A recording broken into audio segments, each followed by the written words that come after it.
Hello everyone, আজকের ব্লগটা start করছি সন্ধ্যে থেকে, কারণ বিকালবেলায় ওর দিদিভাই এসেছিলো, আদির দিদিভাই আর আদির ভাগ্নি এসেছিলো।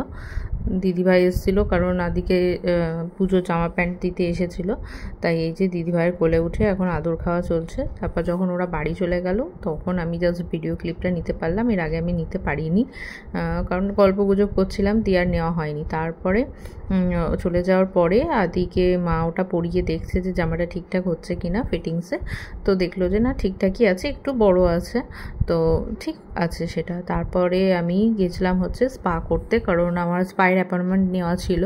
পুজো তো চলেই এসছে, নিজের একটু কেয়ার না করলে হবে, আর এত হেয়ার ফল হচ্ছিলো, একটা স্পায়ের খুব দরকার ছিল, আর চুলটা প্রচণ্ড রাফ হয়ে গেছিলো। আর স্পাটা এত সুন্দর করেছে, মানে আমি একদম ফুললি স্যাটিসফাইড যে এইরকমভাবে করেছে। আমি কোথাও এর আগে এতটা ভালো সার্ভিস আমি পাইনি, তো আমার ওখানেই এখন থেকে ধরা বাঁধা হয়ে গেল যে আমি এবার ওখান থেকেই করব। Start. Thank you Richie, thank you aunty. কিসের জন্য থ্যাংক ইউ বলছো? খেলনা দেওয়ার জন্য, জামা দেওয়ার জন্য, প্যান্ট দেওয়ার জন্য। আজ হেয়ার স্পা করে এসেছি, চুলটা একবারে সফট হয়ে গেছে। কেন চিন্তা করছিস?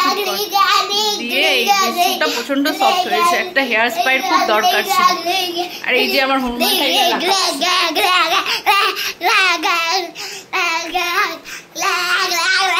কোনো কাজ নেই, কিছু নেই, খালি ঘ্যা ঘ্যা করছে।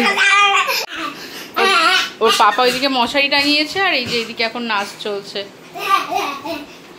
কি যে আনন্দ পেয়েছে কে জানে। এই যে এটা আবার কি নাচ, একবার ওদিকে যাচ্ছে একবার এদিকে আসছে। আচ্ছা সবাইকে গুড নাইট বলে দাও, আমাকে তো তুমি কথাই বলতে দিলে না। গুড নাইট করে দাও, টাটা করে দাও, টাটা করে দাও।